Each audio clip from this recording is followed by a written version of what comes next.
안녕하세요. 저는 이제 막 30대 중반으로 달려가고 있는 싱글 여성이자 자영업자입니다. 요즘은 부부 사이에도 각자 돈 관리를 하는 경우가 많고 결혼 전에 반반씩 재정적으로 부담을 하는 경우가 많은 추세인 것 같아요. 주위에서 보면 다소 계산적으로 딱딱 나눠서 너는 얼마, 나는 얼마 부담한다며 계약서 비슷하게 만드는 것도 본 적이 있어요. 가족이들 사이에 어찌 보면 조금 각박하다는 생각이 들기도 합니다.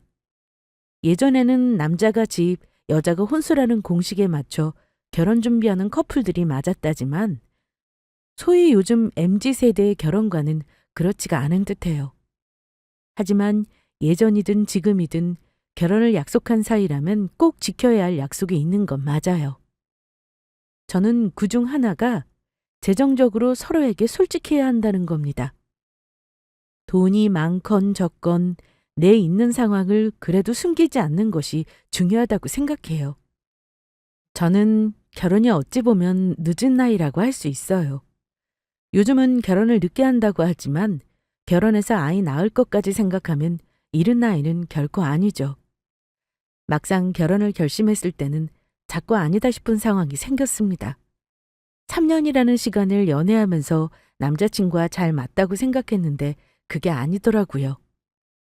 하지만 결국 돈 앞에서는 장사가 없다는 말이 맞는 것이 남자친구는 다른 것도 아닌 돈 문제로 저와 먼저 파혼을 선언했습니다. 결혼할 사이라면 상대의 허물이나 짐도 나눠줄 수 있다고 생각한 저였는데 너무나 쉽게 파혼을 말하는 남자친구를 보며 실망을 많이 했어요. 그리고 진짜 속내가 무엇인지 알 수 있게 된 저는 망설임 없이 파혼을 선택했습니다. 미혼인 구독자분들은 오늘 제 사연에 귀 기울여 주시기 바랍니다. 남자친구와는 만나는 3년여 시간 동안 큰 불화는 없었습니다. 저는 자영업자로 작은 공방을 운영하고 있어요. 남자친구는 평범한 중소기업에 다니며 연봉 5천 미만을 받는 월급쟁입니다. 사실 저는 남자친구를 만나 연애를 하는 원래 결혼할 생각이 별로 없던 저는 늘 부모님께 나이 들어 피해를 주면 안 된다는 생각에 경제적으로 자립하는 걸 인생의 모토로 삼고 달려왔어요. 20대의 연애 경험은 한 번이 답니다. 그냥 남자를 만나고 연애사를 영위하는 것이 귀찮고 피곤했달까요? 살면서 해야 할 일과 중요한 일이 너무나 많다는 생각에 남자 만나는 것은 뒷전으로 미루고 돈 버는 일에 재미를 붙였던 사람입니다. 어쨌든 늦게 배운 도둑질이 무섭다고 하잖아요. 30 다 넘어서 만난 남자친구와 3년여 시간을 연애하면서 결혼까지 약속하게 되었습니다. 우리 친정 부모님은 제가 결혼을 안 하는 줄 알았는데 만나는 사람이 있고 결혼까지 고려한다고 하니까 당연히 반색하고 좋아했어요. 사귀는 초반부터 남자친구를 보자고 성하셔서 부모님 얼굴도 진작에 봤고요. 둘 다 일을 하니 성실하게 돈 벌면 금방 잘 살 거라고 부모님이 마음에 들어 하셨습니다. 게다가 저보다 나이가 많지도 않고 동갑내기였어요. 부모님은 1년 만났을 때부터 결혼하라고 성하셨습니다. 얘, 딸, 현우는 왜 너한테 결혼하자는 말이 없어? 아니, 서로 그만큼 만났으면 잴 거 없이 그냥 결혼하면 될 일이지 연애는 뭘 더 하려고 그래? 엄마, 어차피 나이 먹었는데 1, 2년 결혼 더 있다 한다고 달라질 게 뭐야. 급하게 먹는 밥 체한다고 나는 늦었다고 급하게 결혼할 생각은 없어. 너는 안 급하지만 엄마가 급해 이거사. 나도 더 나이 들기 전에 혼주 한복 입어야 조금이라도 젊어 보일 거 아니야. 너 엄마 나이 되면 얼마나 확확 늙는지 알아? 빨리 네가 가야 엄마랑 아빠도 한숨 놓지 이거사. 아, 몰라. 결혼이 뭐 말처럼 쉽나? 그리고 현우랑 나 아직도 동관계도 정확히 몰라. 가족들 한두 번 만난 게 전부인데 엄마는 딸을 왜 그리 시집 못 보내서 난리야? 돌다리도 두드려보고 건너라고 해야지. 아니, 직장 있고 모아놓은 돈도 꽤나 있다며. 그럼 둘이 벌어서 금방 자리 잡을 거 아니니? 그리고 솔직히 현우 입장에서는 너 정도면 땡 잡은 거 아니니? 안 그래? 우리 딸이 이 나이에 집도 있고 차도 있고 사업하고 이 정도면 성공한 거지. 왜 빨리 결혼하자는 소리를 안 한대? 아, 엄마. 결혼은 내년에 가든 내후년에 가든 내가 알아서 할게. 때 되면 서로 다 얘기하고 의논할 거니까 더 이상 재촉하지 마요. 한창 부모님이 성하실 때 사실 저는 결혼에 큰 뜻은 없었습니다. 돈 벌고 모으는 일이 재미있기도 했고 딱히 늦었다는 생각이 들지 않았어요. 게다가 오래간만에 하는 연애가 재미있기도 했고 이런저런 남들이 연애할 때 하는 것들 다 해보고 싶었습니다. 엄마는 결혼해서 해도 된다고 했지만 결혼은 현실인데 그게 가능하진 않을 것 같았거든요. 어쨌든 남자친구도 저와 같은 생각인 듯 했어요. 저랑 동갑이니 더욱 결혼이 급하다는 생각은 안 했을 겁니다. 그래서 그야말로 하고 싶은 거 다 하면서 연애를 했어요. 중간에 물론 다투는 일도 가끔은 있었습니다. 무난무난하게 사귄 편이지만 제 눈에 그 사람 장점만 보였던 건 아니에요. 사귀다가 헤어질 뻔한 위기도 당연히 있었습니다. 그 사람은 다 좋은데 딱 하나 제가 이해할 수 없는 부분이 있었는데 그게 바로 경제관념이었습니다.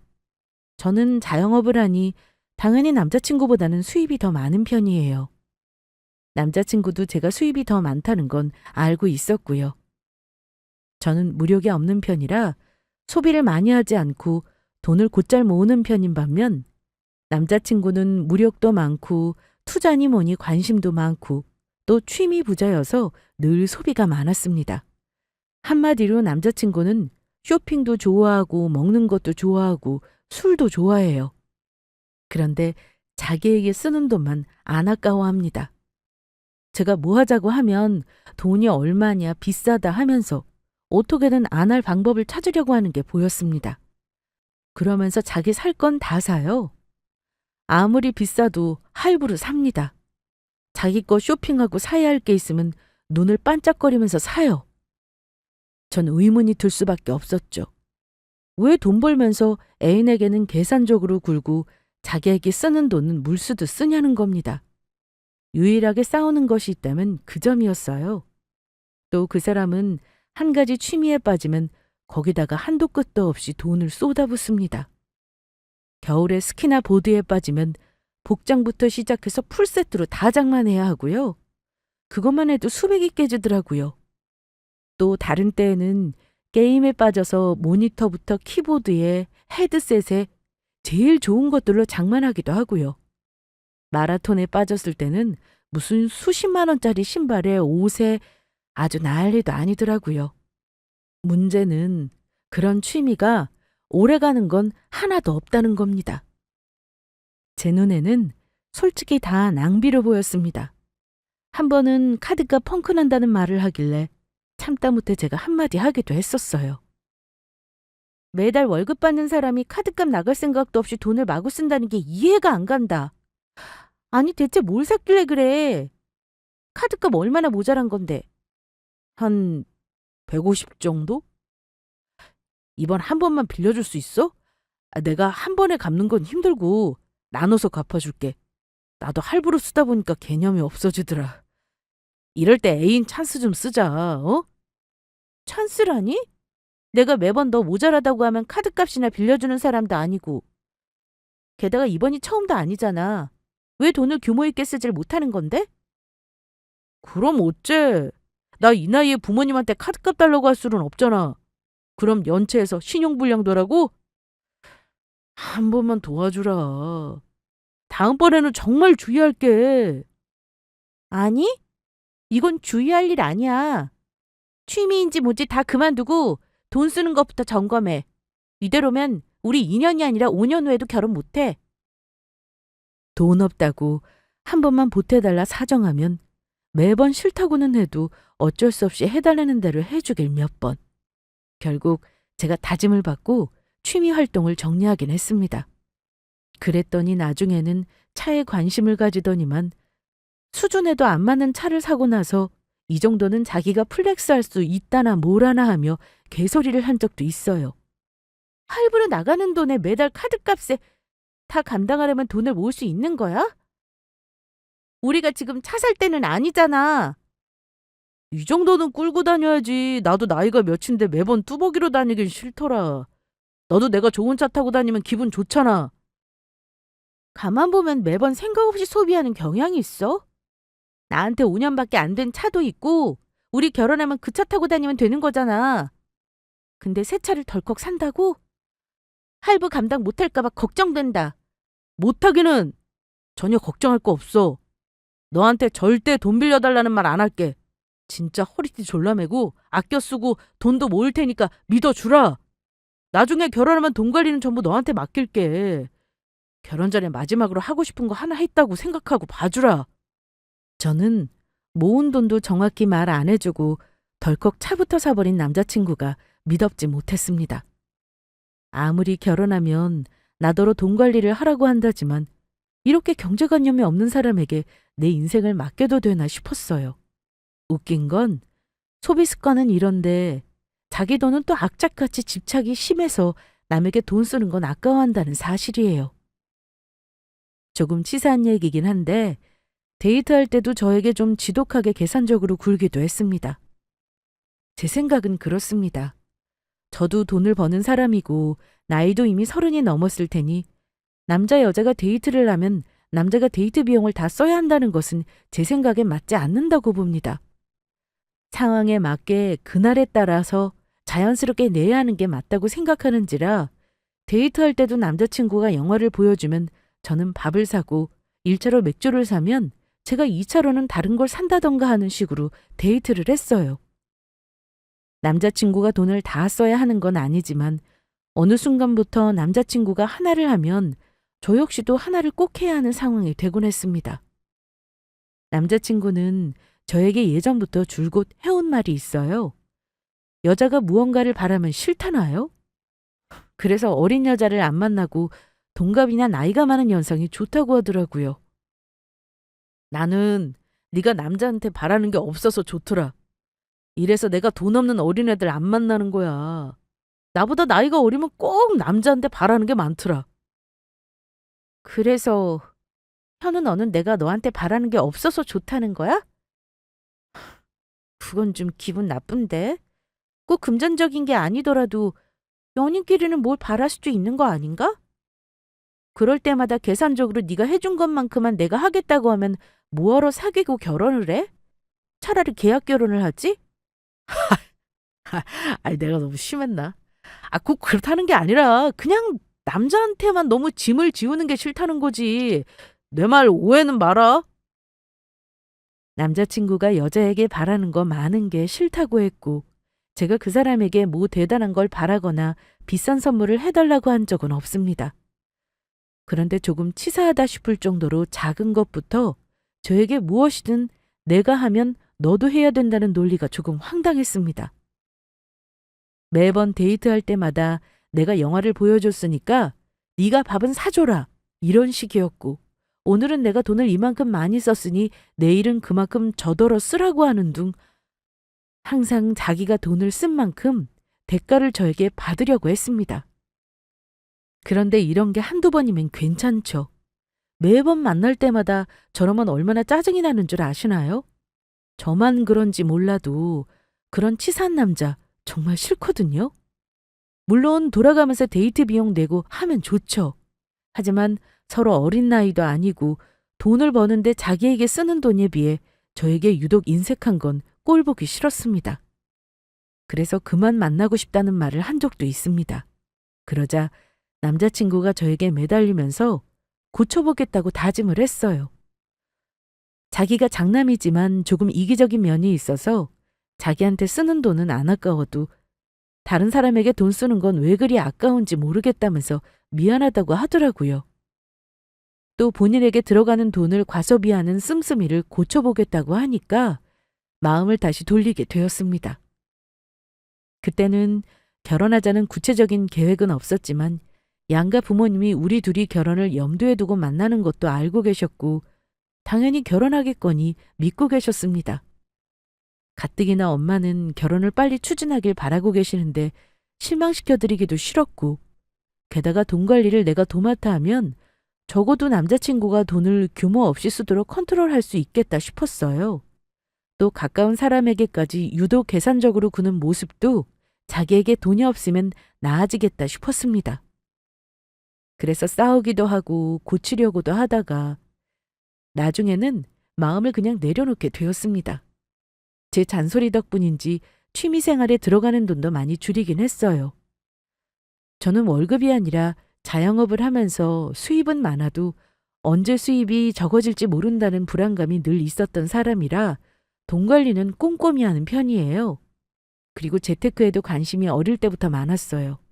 공방 차리기 전에 직장 생활 잠깐 한 적이 있었는데 그때 월급 받고 다니면서 내 사업을 해야 돈을 벌겠구나 생각했고요. 남들 눈에는 편하게 사업하는 사람으로 보이겠지만 제가 이만큼 살만해질 때까지 정말 힘든 시간도 많았습니다. 물론 열심히 산 덕분에 저는 남자친구와 동갑임에도 제가 돈도 더 많이 모았습니다. 그러니 더욱 월급쟁이면서 규모에 맞지 않게 사는 남자친구가 못마땅했던 겁니다.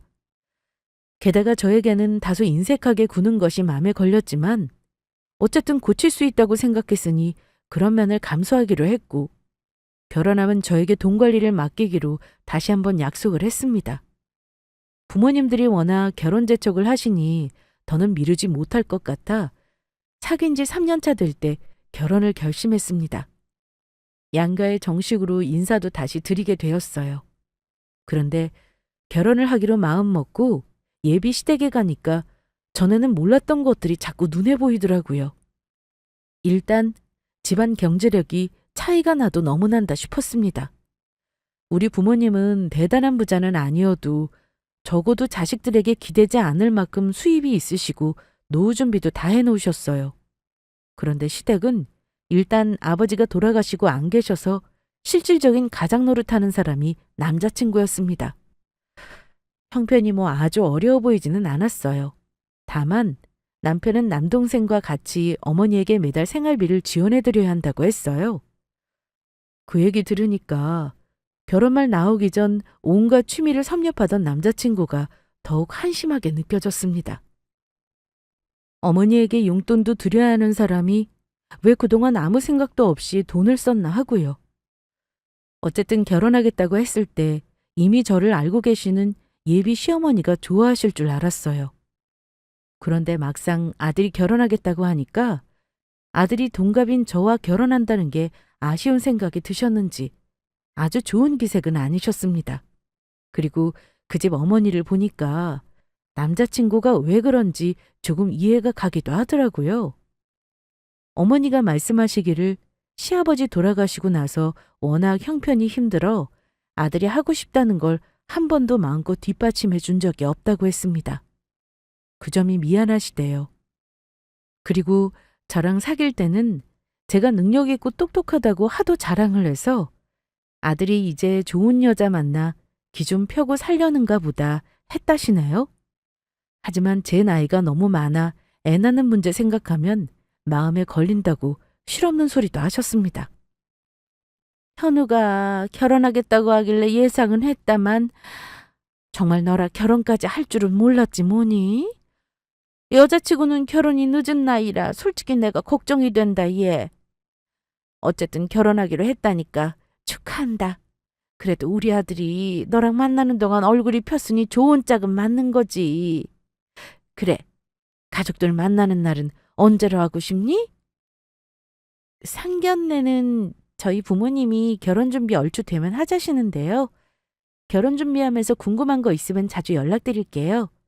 연락은 무슨 보태주는 것도 없는데 니들이 알아서 해. 나는 뭐 해달라고 무리한 요구는 안 할 생각이야. 네가 하고 싶은 대로 하면 된다. 상견례 하고 나서 예물 정도는 내가 해주마. 너도 우리 형편 들어서 알지? 먹고 살기 힘들지는 않다만 내가 두 아들놈 용돈 없이는 생활이 빠듯하거든. 결혼하면 둘이 버니까 혹시 내 생활비 좀 보태줄 고민은 한번 해보렴. 나는 그것 말고는 너한테 바라는 거 없어. 나중에 상견례 날짜는 정해지면 알려줘. 저는 시어머니 말을 듣고 살짝 당황했습니다.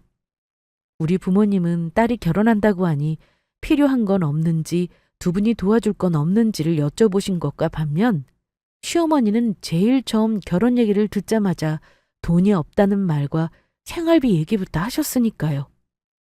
제가 머뭇거리니까 남자친구가 슬쩍 자기 엄마에게 묻더라고요. 엄마, 근데 나 장가 갈 때 뭐 조금이라도 해주실 수 있어요?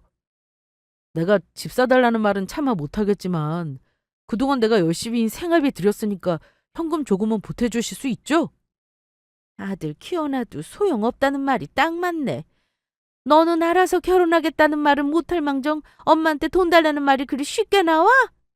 아유, 이러니 나도 딸이 있어야 했어. 엄마, 나 장가 미뤄가면서 그동안 엄마 갖다 드린 돈이 얼만데요. 엄마 드린 돈 없었으면 돈도 더 많이 모았을 거잖아요. 엄마 정말 저 장가 갈 때 해줄 돈이 1도 없는 거예요? 내가 장남인데도? 너희 아버지 돌아가시고 나서 엄마가 얼마나 힘들게 살았는지 몰라? 내가 니들 덕 보고 살겠다고 한 건 아니지만 어찌 엄마한테 결혼 비용 보태달라면서 서운한 소리를 하는 거냐? 응? 두 사람 모습이 참 생소했어요. 보통 부모 자식 간이라면 설사 부모가 도와주지 못할 형편이라 해도 자식이 저리 대놓고 어머니에게 왜 못 보태주냐고 따지지는 않아야 정상 아닐까요? 저는 남자친구와 어머니가 티격태격하는 걸 지켜보다가 공연히 감정이 상하겠다 싶어 두 사람 사이에 끼어들었습니다. 그리고 어머니께 말씀드렸어요. 어머니, 저희 서로 잘 상의해서 부모님께 기대지 않는 쪽으로 할게요. 보태주지 못한다고 너무 걱정 안 하셔도 돼요. 저도 제가 버는 돈으로 결혼할 생각이거든요. 아휴, 내가 가슴이 다 벌렁거리는구나. 안 그래도 아들 장가 보낸다 생각하면 서운한데 엄마한테 돈을 보태달라고 생떼를 쓰니 원. 그동안 엄마가 돈 열심히 모으라고 한 거 잊었어? 아유, 내가 예비 며느리 앞에서 이렇게 못 볼 꼴을 다 보이네. 개의치 마세요, 어머니. 현우 씨도 어머니한테 언성 그만 높여. 어머니 사정 충분히 들었는데 뭐그리 감정 상하는 말을 하고 그래. 정식으로 인사 온 자리에서 나 민망하다고 생각 안 해?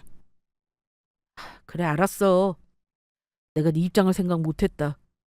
암튼 엄마는 며느리 잘 만난 줄 알아요. 나보다 훨씬 능력 있는 며느리니까 나중에 엄마는 내 덕보다 며느리 덕 볼 일이 많을걸요? 분명 남자친구는 어머니 앞에서 저를 칭찬하고 있는 게 분명한데 이상하게 기분이 나쁘더라고요. 아무튼 남자친구는 결혼하면서 자기 집에 도움을 못 받는다는 사실을 굳이 자기 어머니에게 화를 내며 말해서 제가 서운하다는 말을 못할 상황을 만들어버렸습니다. 어쨌든 결혼하려고 마음먹었으니 저는 좋게 좋게 모든 상황을 극복하고 싶었어요. 우선 남자친구와 경제적인 문제를 공유하자고 했습니다. 저는 이 부분은 결혼할 사이에 감추는 것이 있어서는 안 된다고 생각했어요. 그리고 결혼할 때 가장 큰 문제가 바로 신혼집이잖아요. 저는 큰돈 들어가는 일부터 먼저 해결하고 싶었습니다. 우리 신혼집은 어쩌고 싶어? 당연히 매매는 돈이 모자랄 거고 대출 최대한 안 받으려면 전세로 해야겠다. 그럼 비용은 반반으로 할까? 돈 모자라면 내가 조금 더 보탤 수 있을 것 같은데. 가지고 있는 현금이 어느 정도인지 말해줘. 나도 전부 얘기할게.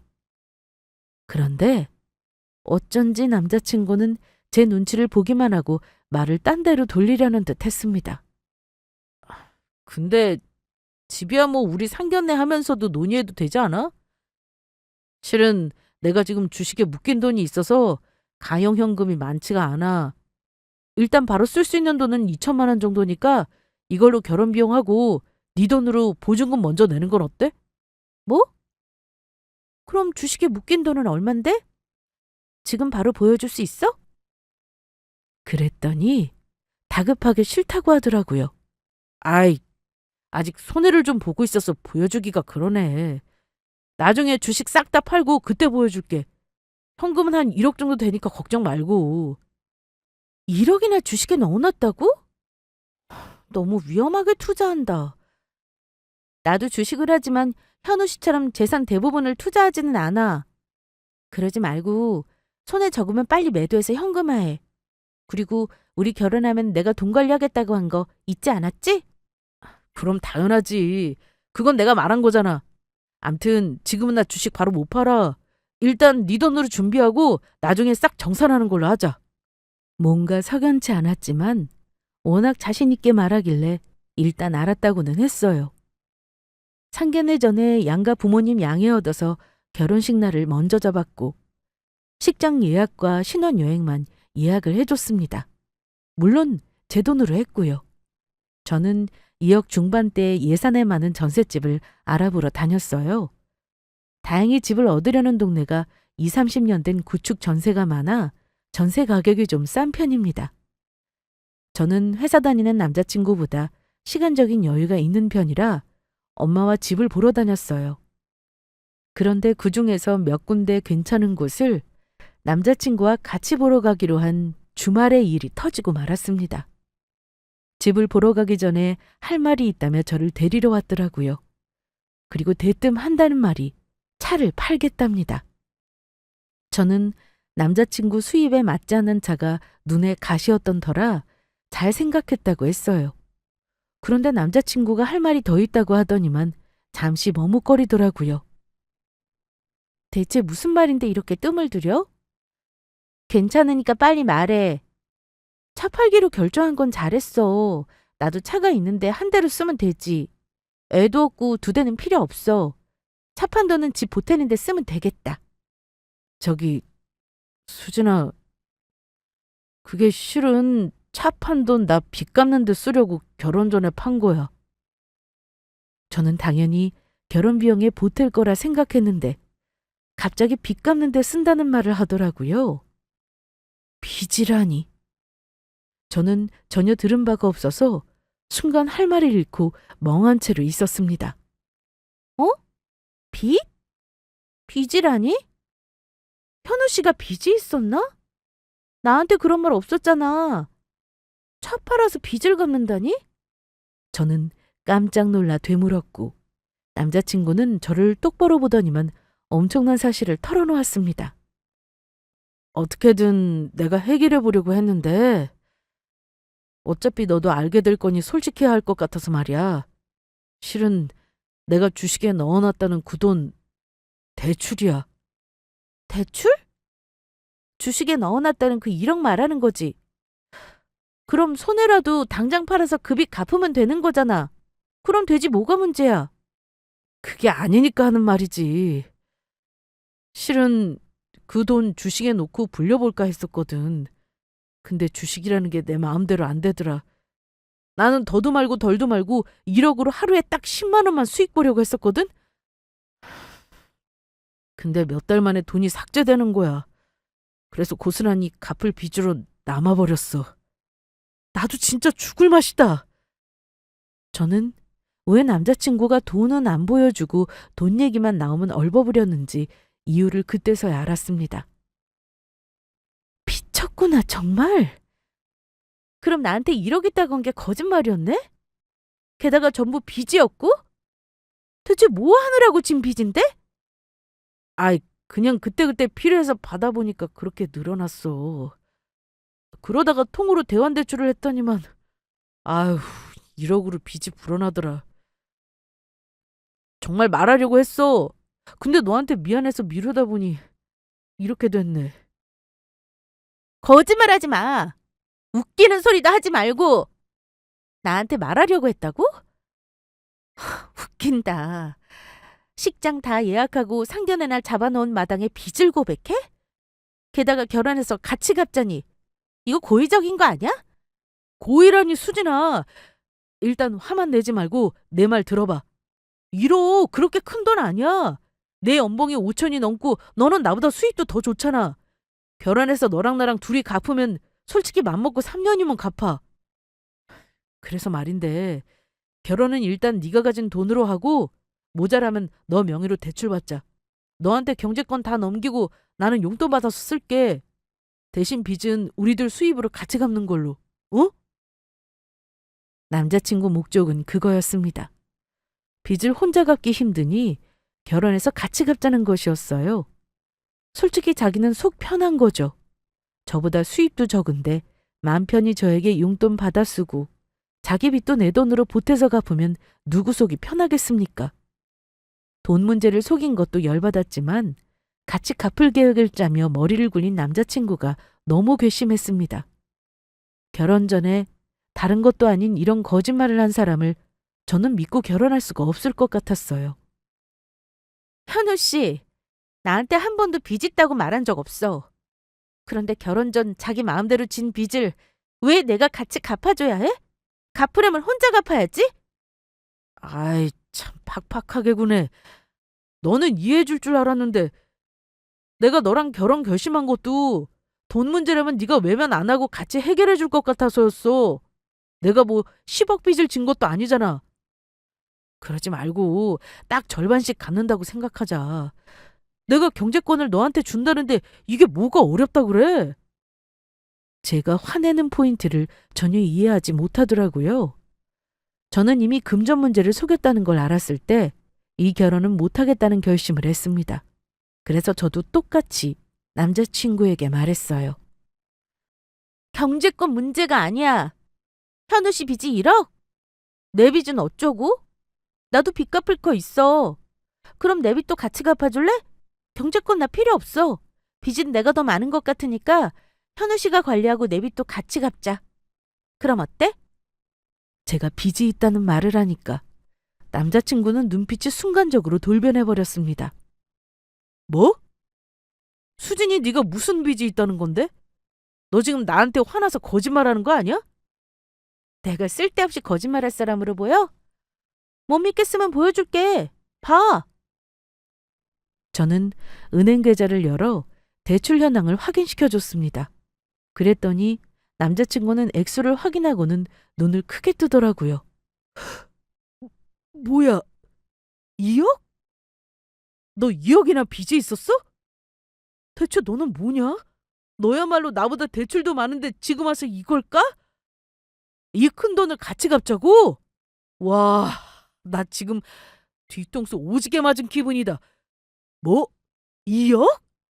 야, 너는 지금 나한테 2억 대출을 같이 갚자는 말이 나와? 이건 다른 문제지. 너랑 나랑 합쳐서 빚이 3억이야. 시작부터 이런 빚으로 시작하자고? 1억 빚이 있다고 조금 전까지 저에게 같이 갚아달라며 비굴하게 굴던 사람이 저의 대출을 눈으로 보더니만 노발대발 화를 내더라고요. 사실 저도 대출이 있었는데요. 어차피 결혼 전에 제가 진 빚이라 혼자 갚을 생각이었고 말도 결혼 전에 당연히 할 계획이었습니다. 저의 대출은 주택담보대출이었어요. 저는 20대 후반에 서울 인근 아파트 하나를 8억대에 주고 매매했습니다. 부모님 도움도 조금 받았고 운이 좋았습니다. 이율이 아주 싼 시절에 고정금리로 받은 대출이었어요. 다만 지금은 그 값보다 조금 더 올랐어요. 또 집에 세입자가 있었고 투자 목적으로 매매한 집이라 실거주 생각은 없어서 일단은 전세로 두며 나중에 말할 생각이었습니다. 4억 대출이 있긴 했는데 세입자 들이면서 대출을 일부 충당했고 몇 년간 열심히 모아 2억의 대출 잔여금이 남은 상황이었고요. 그런데 이렇게 뜻밖의 상황에서 저의 대출을 커밍아웃하게 될 줄은 저도 몰랐습니다. 제가 주택 얘기는 쏙 빼고 대출을 먼저 밝히니 남자친구는 저보다 더 화를 내더라고요. 그 모습을 보니 실소가 나올 지경이었습니다. 야, 김수진, 너 이거 엄연히 사기 결혼이야. 나는 너한테 내 빚 있다고 솔직하게 말했는데 너는 뭐야? 내가 말 안 했으면 너 혼자 버는 돈으로 몰래 갚고 말도 안 할 작정이었냐? 내가 미쳤다고 내 월급으로 네 빚을 갚아? 우리 결혼 말이야. 다시 생각하자.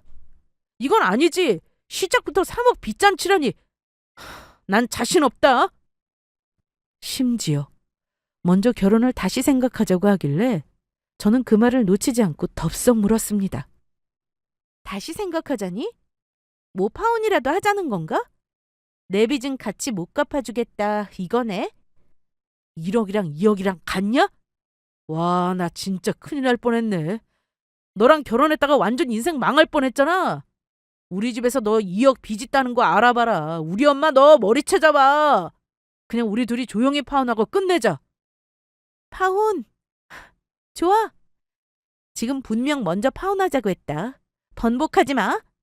그래, 번복은 없어. 너 성격 쿨하잖아. 내가 파혼하자고 해서 붙잡지 않을 거라 믿는다. 난 내 돈으로 빚 2억 같이 갚아줄 생각 없다고 분명히 말했다. 좋아. 듣던 중 반가운 소리네. 나도 파혼하고 싶은 말이 목구멍까지 나왔지만 먼저 말하기 싫어서 참은 거야. 그럼 깔끔하게 파혼하는 거다. 지금까지 들어간 돈은 나도 책임 있으니까 정확하게 절반 내줄게. 그럼 손해보는 거 없지? 뭐 그러든가. 어쨌든 현우 씨는 내 주택담보대출 2억은 같이 갚을 생각 없다는 거 확실히 알았어. 물론 나도 내가 버는 돈으로 남편 빚 갚아줄 마음은 전혀 없어. 그런데 남자친구는 제가 주택담보대출이라는 말에 표정이 또 변했습니다. 너 지금 뭐라고 했어? 주택담보대출? 주택담보대출이면 설마 너 혹시 네 명의 아파트라도 있어? 그럼 그게 담보대출이라는 거야? 저는 담담하게 말했습니다. 맞아. 현우 씨는 신용대출이지만 나는 담보대출이야. 나도 솔직히 말한다는 걸 미루다가 이렇게 됐네? 나 8억짜리 아파트 있거든. 근데 세입자가 있어서 어차피 신혼집으로는 못 쓸 듯해서 말 못했지. 개고생해서 거의 갚고 이제 딱 2억 남았네? 왜? 담보대출이라고 해서 뭐 달라질 게 있나? 야, 김수진! 너 지금 나랑 말장난하냐? 그럼 아까부터 담보대출이라고 말했어야지. 집에 대출 있는 건 자가이나 마찬가지잖아. 그럼 얘기가 달라지잖아. 와, 너 능력 있다. 언제 그런 지 장만했어? 파혼 얘기한 건 접어두고 일단 우리 네 아파트 얘기 마저 하자. 너 그런 집 있었으면 내 돈 1억은 껌값이잖아. 담보대출이라는 말을 듣고는 이제 와서 말을 바꾸려고 하길래 저는 파혼의 쐐기를 박았습니다. 달라질 거 없어. 먼저 파혼 말 꺼낸 건 너잖아. 근데 내가 집 있다니까 갑자기 마음이 바뀌어? 조금 전까지만 해도 내 2억 빚 절대 같이 못 갚는다고 인생 망할 뻔했다고 난리친 거 잊었어? 나야말로 내가 버는 돈으로 네 빚 1억 같이 갚을 마음 없어. 나는 돈도 너보다 잘 벌고 집 있겠다 차 있겠다 아쉬울 거 하나 없거든. 나야말로 너랑 결혼했으면 인생 망칠 뻔했다. 우린 파혼이야. 각자 부모님께는 알아서 말씀드리자. 상견례 안 한 게 그나마 다행이네. 아참, 식장 예약금이랑 신혼여행 예약한 거 절반은 내 계좌로 넣어라. 저는 자리에서 일어나며 차갑게 쏘아붙였습니다. 그때부터 남자친구는 안절부절 못하며 얼굴이 사색이 되었어요. 자기가 뱉은 말이니 어떻게든 주워 담으려 했지만 본인이 생각해도 방법이 없었을 겁니다. 저기 수진아, 너 정말 나랑 파혼할 생각 아니지? 우리 사귄 게 몇 년이냐? 아까는 나도 2억 빚 얘기에 흥분한 거야. 나라고 정말 파혼하고 싶어서 그랬겠어? 남자한테 1억 빚은 솔직히 흠도 아니잖아. 여자한테 2억 빚 있는 거랑 같아? 그래서 파혼하자고 한 거니까 일단 화 풀어. 파혼은 무슨, 지금 와서 파혼하면 손해가 얼마냐? 그건 또 무슨 논리니? 남자한테 1억 빚은 흠도 아니라고? 뭔 개소리야? 물론 빚 안 진 사람 요즘 없지. 그건 나도 알아. 근데 그걸 일부러 속이고 같이 갚자고 말하면서 반대 상황이 되니까 돌변한 건 뭔데? 정말 이기적인 사람이다 너. 내가 빚 있다니까 눈빛도 변하더라? 꺼져! 우린 파혼이야. 아무것도 모르고 결혼했으면 내 인생까지 말아먹을 뻔했어. 제가 자리를 뜨려는데 남자친구는 다급한지 제 팔을 붙잡았습니다. 수진아, 미안. 아까는 내가 진짜 너무 미안해. 무조건 잘못했어. 그럼 결혼해서 경제권 너 줄 테니까 네가 다 알아서 해. 나는 일제 터치 안 하고 네가 하자는 대로 할게. 그럼 되지? 아니, 안 돼. 지금 4명이 8억짜리 아파트 아까워서 일어나 본데 한 가지 말해둘게. 내 아파트로 인해서 네가 덕 볼 일은 절대 없을 거야. 너는 여자랑 결혼할 생각하지 말고 네 빚이나 갚아라. 그러면 한 40살에는 여자 만날 수 있겠다? 나한테 다시는 연락하지 마. 저는 붙잡는 그 인간 손을 뿌리치고 나와버렸고 그날 바로 부모님께 결혼 안 하겠다고 선언했습니다. 두 분 다 놀라셨지만 자초지정을 듣고 나서는 오히려 잘했다고 결혼 전에 그놈이 이기적인 속물이라는 거 알아서 다행이라고 하셨어요. 시작도 하기 전에 거짓말하는 사람 믿고 살기 힘들다며 잘했다고 저의 파혼을 받아들이셨습니다. 하지만 그 인간 엄마는 아들이 파혼한 이유를 정확히 모르는지 저에게 전화해 한 소리 하시더라고요. 자기 아들 빚 좀 있다는 이유로 죄인 취급을 하냐며 따지더니만 대뜸 저에게 참으라고 하더군요. 원래 남자들은 한 번쯤 돈 실수한다면서요. 그리고 자기는 아들이 빚진 걸 몰랐대요. 속이려는 게 아니었다고 우기셨습니다. 너도 빚 있다며. 원래 다들 빚지고 시작하는 거야. 아들이 말실수 좀 했다고 날름 파혼을 해? 너한테 큰 죄 지은 거 아니잖아. 우리 아들 지금 식음을 전폐하고 누워있어. 그러지 말고 너도 이쯤에서 그만하고 마음 풀어. 내가 사정하마. 빚있는 건 죄가 아니지만 그걸 속인 건 죄죠. 그럼 어머니는 제가 2억빚 숨기고 있다가 같이 갚자고 했으면 결혼 허락하셨을 거예요? 아니잖아요. 아들이라고 감싸기 전에 제발 생각을 잘해보세요. 그리고 앞으로 어머니 아들 돈 사고 안 치게 감시나 잘하시고요. 어디 그런 아들을 저한테 떠넘기려고 하세요? 대한민국에 1억 빚 같이 갚자고 결혼할 여자 거의 없어요. 아시겠어요? 다시는 연락하지 마세요. 버릇없어 보여도 어쩔 수 없었습니다. 어른이지만 제가 할 말은 해야겠다 싶어 확실히 파혼 의사를 전달했어요. 파혼하고 나서 생각하니까 예전부터 남자친구가 자기한테 돈 안 아끼고 쓰던 일들이 혹시 빚내서 한 짓일 수도 있겠다 싶었습니다. 남자친구는 그 뒤로도 한동안 제 아파트를 놓친 걸 아까워했을 겁니다. 끈질기게 용서를 빌었는데 결국 친정아빠가 한 소리하고 나서야 떨어져 나갔어요.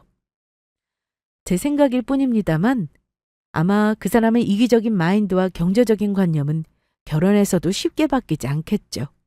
솔직히 비싼 거 좋은 거 모르는 사람이 어디 있습니까? 사람들은 다들 자기가 좋아하는 건 다 하고 살고 싶어 해요. 하지만 하고 싶은 거 다 하고 살고 저질러 놓고서 본인이 책임 안 지고 슬쩍 다른 사람에게 전가하면 되겠습니까? 허세는 부리고 싶고 책임은 지기 싫어하면서 부부인이 같이 감당하자고요? 그런 이기적인 마인드의 인간 아마 장담하는데 40이 아니라 50살에도 장가 못 갈 겁니다. 큰돈 들이기 전에 파혼해서 정말 다행이다 싶어요. 적은 나이는 아니지만 지금 누군가를 결혼 목적으로 급하게 만날 생각은 전혀 없어요. 그냥 순리대로 살아보려고 합니다. 아무리 오래 사귀었어도 사람 속은 정말 모른다는 게 맞아요. 한번 이런 일을 당하니 사람을 과연 또 만날 수 있을까 싶네요. 저의 파혼 이야기는 여기서 마치겠습니다.